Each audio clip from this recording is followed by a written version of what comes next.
Hey, so I thought I would show you guys a little bit of my everyday work, at least what's going on these days. Right now, I am practicing, and I am practicing for an audition, and that includes standard orchestra excerpts. So if you're not familiar with what that is, that means there's like a standard list of like the trickiest places from well-known orchestra pieces that musicians practice and prepare for auditions. So an audition will be posted and they'll post a list. These are the excerpts we're looking for. So that's what I'm working on right now. My enemy, Strauss's Don Juan. Not my favorite excerpt or my favorite piece, honestly, but it's a tricky one. Gotta prepare it, so I'm working on that.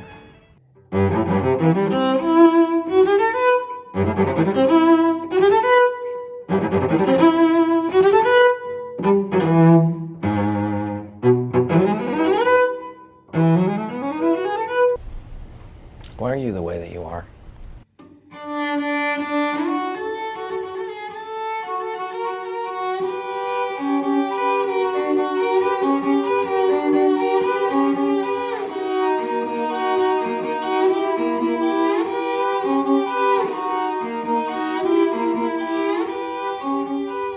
I've had some lunch, had some coffee, and now it's time to do some recording. I record weekly for a church in Sacramento, and it changes a little bit every week. This week, I need to record 2 hymns for them, and then a little excerpt from Haydn's The 7 Last Words of Christ, because we have Good Friday coming up. One of the hymns, I'll just do solo cello, and then send it off to one of the singers, and she'll sing with it. The 7 Last Words of Christ, I'm gonna layer some cello tracks, and then I think the same thing for one of the hymns. I'm gonna layer probably 4 cello parts for that one.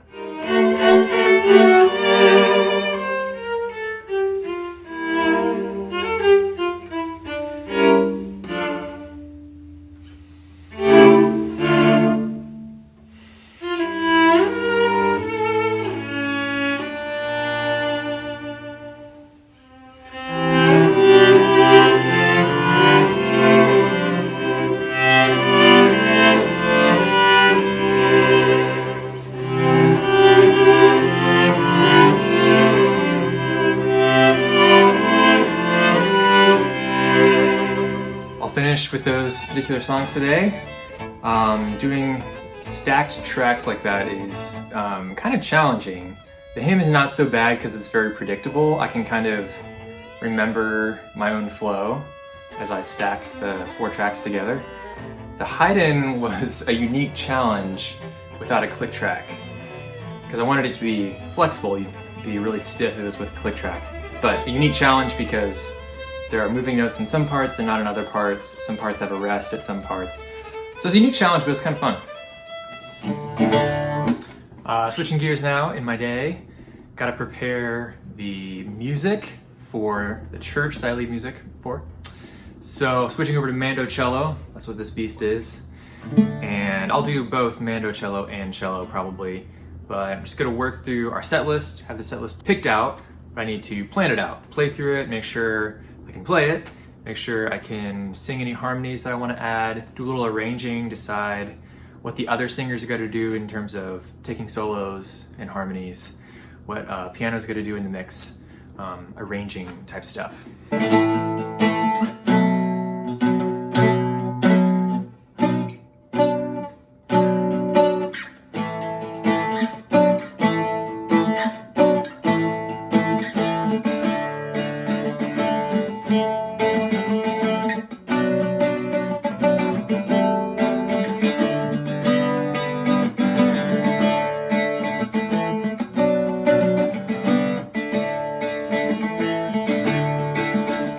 Good morning, it's a new day.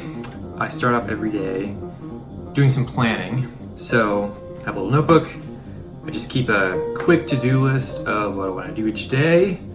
And the next morning, go back through, see what I did and didn't get to, see what needs to be carried over to the next day. And then I just take that to-do list and I go to my calendar and see what time allotment each thing needs. And that's a combination of everything that's going on that day. Teaching, practicing, recording, doing other paperwork, invoices and stuff, whatever needs to be done that day. So today, doing some planning, working on some emails. A woman reached out to me and asked me to perform on her outdoor concert series here in town this summer, which is great timing because I'm planning out my summer right now. So I'm gonna be corresponding with her for a couple of details for that concert, and I've got some paperwork to do.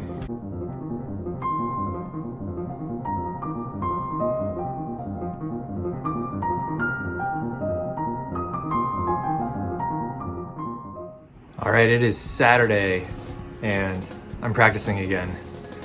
Just a couple of thoughts about practicing. I try to remind myself to think of practicing in different ways.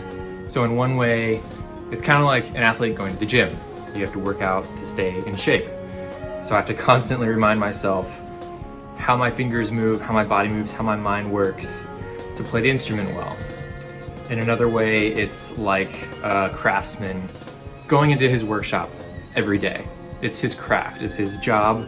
He goes in there and he chips away at projects for usually a long-term process to get a result at the end, some kind of finished craft or work of art. Another way I try to think about it is like a studio, like an artist's studio. That artist goes into the studio not necessarily knowing like I'm going to start here and I'm going to do this process and it will accomplish this thing that I'll have at the end. Instead, it's a place of experimentation, of freedom. And that's usually the one that I tend to forget in practicing classical music because it is such a process and you have to get it in tune, you have to get it accurate, you have to play cleanly, you have to have strong rhythm. Even you have to have a sense of the correct style, and that's all true. But if it's not alive and creative, if I'm not engaging my imagination, it's gonna be boring. So I have to remember that kind of creative studio aspect of the practice room. Experimentation, even if it's something that's written and maybe it's 100 years old, hundreds of years old, the music still requires experimentation to find how I want to play it.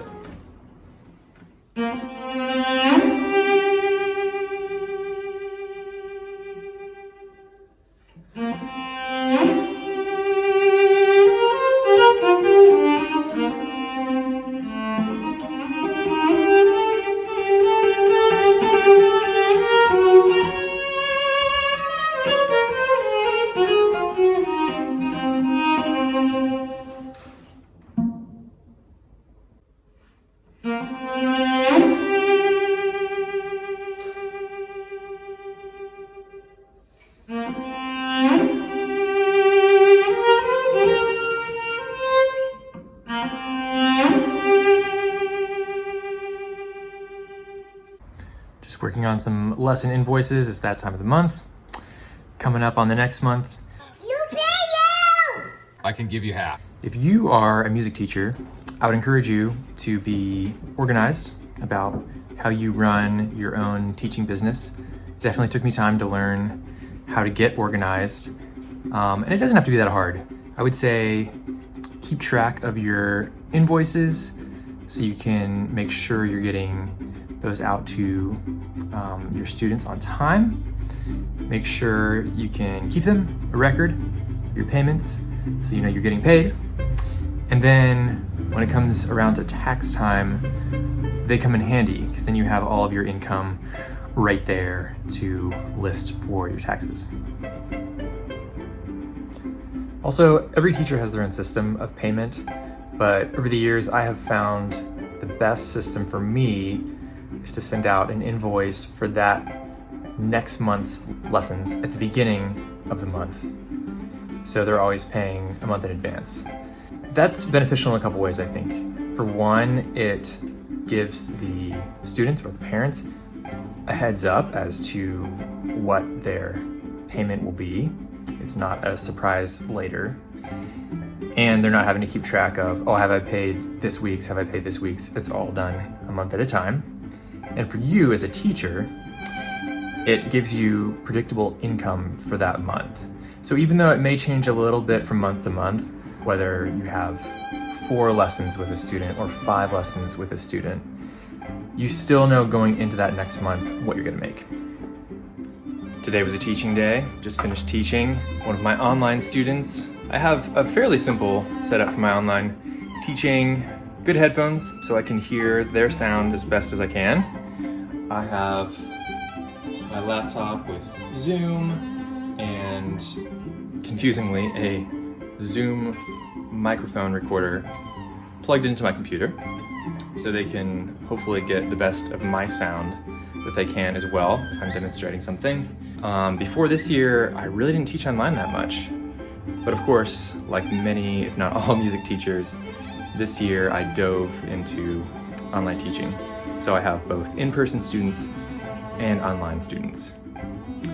The online students, it's been kind of a cool thing. I've been able to keep teaching one of my students from Texas, and we've been working together for several years now.